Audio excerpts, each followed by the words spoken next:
కీర్తన సంఖ్య 64. ఈ కీర్తనలో 10 వచనాలు ఉన్నాయి. ఈ కీర్తనను 3 భాగాలుగా చేయడం జరిగింది. మొదటి భాగం మొదటి 6 వచనాలు. దేవా, నేను మొరపెట్టగా నా మనవి ఆలకింపు. శత్రు భయము నుండి నా ప్రాణమును కాపాడుము. కీడు చేయువారి కుట్ర నుండి, దుష్క్రియలు చేయువారి అల్లరి నుండి నన్ను దాచు. ఒకడు కత్తికి పదును పెట్టునట్లు వారు తమ నాలుకలకు పదును పెట్టుదురు. యథార్థవంతులను కొట్టవలనని చాటైన స్థలములలో చేదు మాటలను బాణములుగా సంధింతురు. వారు భయమేమియూ లేక అకస్మాత్తుగా వారిని కొట్టెదరు.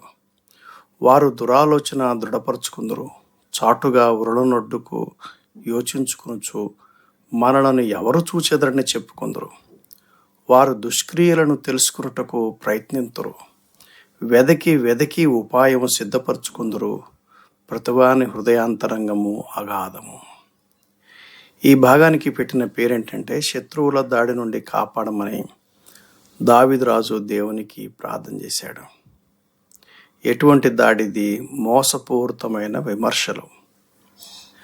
దావీదు రాజుగా ఉన్నప్పుడు బహుశా ఆయన పరిపాలనలోని కొంతమంది దావీదును కృంగజేయడానికి మాటల చేత ఆ డిసెప్టివ్ క్రిటిసిజం అంటే దాన్ని వక్రీకరించి మాట్లాడడం, అతన్ని కృంగజేయడానికి ప్రయత్నం చేయటం. వాళ్ళ మాటలు ఎలా ఉన్నాయంట? కీడు చేస్తారు వాళ్ళు, కుట్ర చేస్తారు వాళ్ళు, అవన్నీ దుష్క్రియలే, అల్లరిగా చేస్తారు. కత్తినికి పదును పెట్టినట్టుగా నాలుకలకు పదును పెడతారట. యథార్థవంతులను కొడతారట. చాటైన స్థలములలో చేదు మాటలను బాణంగా వాడతారట. అసలు వాళ్ళు ఏమీ భయపడరట. వారు దురాలోచనను దృఢపరుచుకుంటారంట. 5వ వచనం. చాటుగా ఉరులు నొడ్డుతారట. మనల్ని ఎవరు చూస్తారు అని అనుకుంటారట. 6వ వచనం. దుష్క్రియలు తెలుసుకున్నట్టుకు ప్రయత్నిస్తారంట. వెదకి ఉపాయాన్ని సిద్ధపరచుకుంటారట. ప్రతివాని హృదయాంతరంగము అగాధము.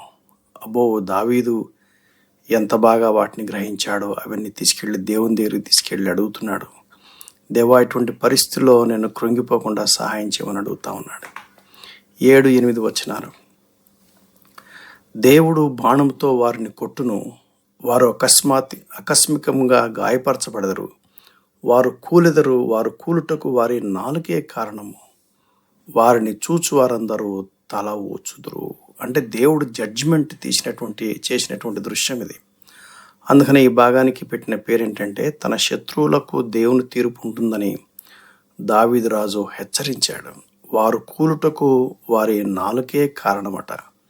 వారిని చూచు అందరూ తల ఊచుతారట. బాగా జరిగిందిలే, నువ్వు అట్లాగే చేసావు కదా, దేవుడు న్యాయం చేశాడులే అని అంటారేమో. 9-10 వచనాలు. మనుష్యులందరూ భయము కలిగి దేవుని కార్యములు తెలియజేయుదురు. ఆయన కార్యములు చక్కగా యోచించుకొందురు. నీతిమంతులు యెహోవాను బట్టి సంతోషించుచు ఆయన శరణుజొచ్చెదరు. యథార్థవంతులందరూ అతిశయులుదురు. ఈ భాగానికి పెట్టిన పేరేంటంటే శత్రువులపై దేవుని తీర్పు నెరవేర్చబడినప్పుడు నీతిమంతుల స్పందన. ఈ భాగం బాగా రాశారు చూడండి. మనుషులందరూ భయము కలిగి దేవుని కార్యములు తెలియజేస్తారట. అంటే జంకకుండా భయపడకుండా మాట్లాడతారట. ఆయన కార్యములు చక్కగా యోచిస్తారట. నీతిమంతులు యెహోవాను బట్టి సంతోషిస్తారట. ఆయన్ని శరణుజొచ్చుచు యథార్థ హృదయాలందరూ అతిశయిలుతారట. అద్భుతమైనటువంటి కీర్తన. ఈ కీర్తనకు పెట్టినటువంటి పేరేంటంటే శత్రువుల మోసపూరిత విమర్శల నుండి రక్షించమని దావీదు రాజు దేవునికి చేసిన ప్రార్థన.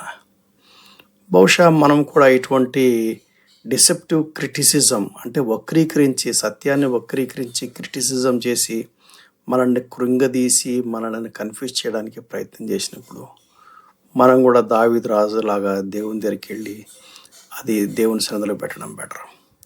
బహుశా సౌలు సమయంలో జరిగిందా, లేకుంటే తన కుమారుడైన అబ్షాలోము ఎదురుదిరిగి తన స్నేహితులందరినీ వ్యతిరేకంగా చేసినటువంటి సందర్భంలో జరిగిందా మనకు తెలియదు.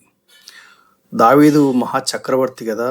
ఆ చక్రవర్తి కనుక బహుశా కొంతమంది ఖచ్చితంగా ఉండి ఆయన్ని నెగిటివ్ సెన్స్లో ఆయన్ని మానసికంగా కృంగజేయడానికి చేశారో మనకు తెలియదు.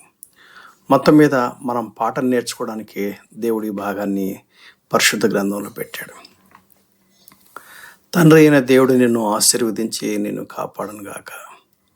ప్రభువైన యేసుక్రీస్తు నీకు తన సన్నిధిని ప్రకాశింపజేసి నిన్ను కరుణించునుగాక. పరిశుద్ధాత్మ దేవుడు నీ మీద తన సన్నిధి కాంతి ఉదయింపచేసి నీకు సమాధానం కలుగజేయునుగాక. Amen, amen, amen.